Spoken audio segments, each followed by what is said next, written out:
on the internet with more than 4 million unique users. I'm your host, Gary Baumgarten. Well, today I have a very interesting guest. His name is David Hagberg. He is a novelist. He is author of the USA Today best-selling book, Allah's Scorpion. His new book is called Dance with the Dragon, and we're going to talk about that book, of course, as we go along. But I want to tell you why, because we don't have too many novelists on this show.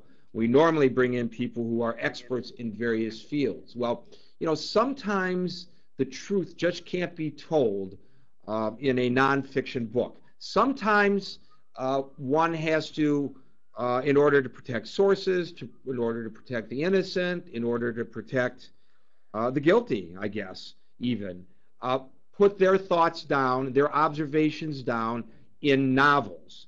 And David Hagberg has had an uncanny ability to foretell very serious events that have occurred. For example, and perhaps most notably, in his book Joshua's Hammer, which was published in 2000, it was written 2 years before the September the 11th attacks.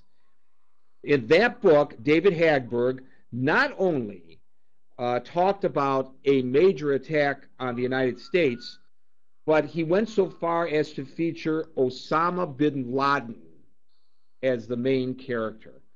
In the book White House in 1977, that was published, he talked about North Korea developing a nuclear weapons program. This, ladies and gentlemen, was well before it was known that North Korea was even in possession of nuclear weapons. In 1995, in the book High Flight, David Hagberg predicted heated trade relations between the United States and Japan and the hijacking and crashing of 13 U.S. airliners, including Air Force Two. A few years later, it was discovered that an al-Qaeda plot was being hatched in the Philippines to do just that. Well, where the hell did David Hagberg come from anyway to have this uncanny ability? Is he just pulling this out of thin air, or do you think he might have connections? Well, he was a cryptographer in the United States Air Force. He has studied all his life mathematics, physics, astronomy, psychology, philosophy, and religions. These are all necessary disciplines to understand the complexities of today's geopolitical climate. So this has given him this wealth of material for writing what I got to tell you, having read A Dance with the Dragon, are fast-paced international thrillers, just directly on target. Now, you might think, okay, this is all hype for an author, you know. Anybody can pretend to understand these kinds of things. What makes this guy so good, Gary? What makes you think that this guy is so good that it's worth our while to talk to him?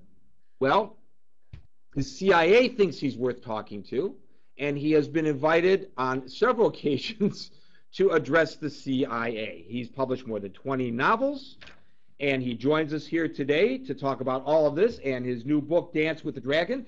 David Hagberg, I welcome you to News Talk Online on Paltalk.com. Hi, how are you doing? I am terrific.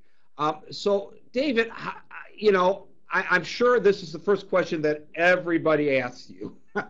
How is it that you are able, through your imagination, to predict things that actually, unfortunately, in the case of these terrorist activities, do come to be true?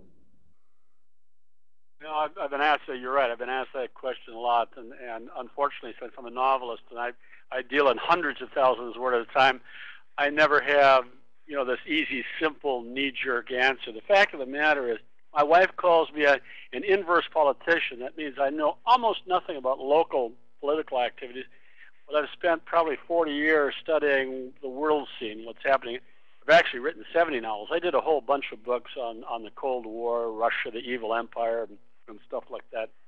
And all you have to do is look outside and see what's going on. Like in the 80s, bin Laden was this guy in Afghanistan, kicked the Russians out. That was, you know, pretty audacious, bodacious thing.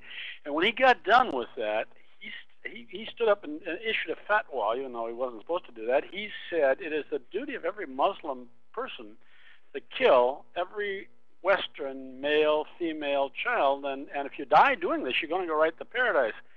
And I was reading this, and I thought, well, if this guy was some, terrorist bozo, it'd be one thing, just bravado. But this guy is a multi-billionaire, a well-connected family, well-educated, and I thought, yeah, this is something that we've got to worry about, and nobody evidently worried about it. Well, and that's the big question here. This guy's going to hit us. David, this is a big question, and our guest is David Hagberg, the author of Dance with the Dragon and 70 other novels, who has predicted terrorist attacks, including 9/11. Here's the thing: if you, a novelist, who's writing from your imagination, books that they're supposed to be entertaining, and hopefully, if they're entertaining, they'll sell. But you're not charged with following these terrorists and warning the governments of the world of them.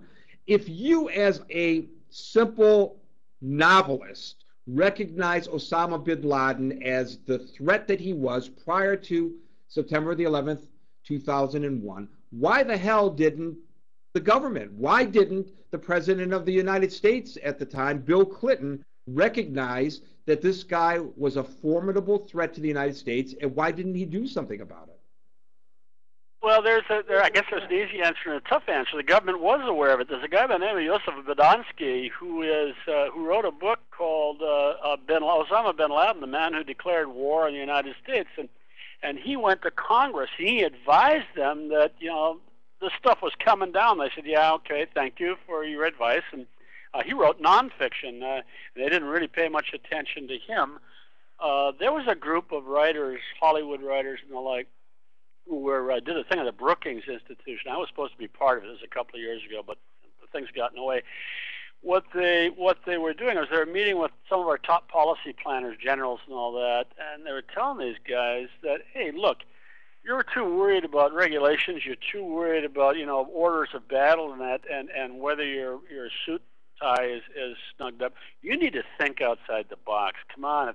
If Hollywood or novelists can, like you say, if somebody like us can figure this crap out, then obviously somebody, the planners ought to be able to do this. As a matter of fact, there used to be a small office in the CIA, this is a number of years ago, where a couple of people were charged with doing nothing more than reading thriller novels and spy novels and watching tapes of movies about this and coming up with these.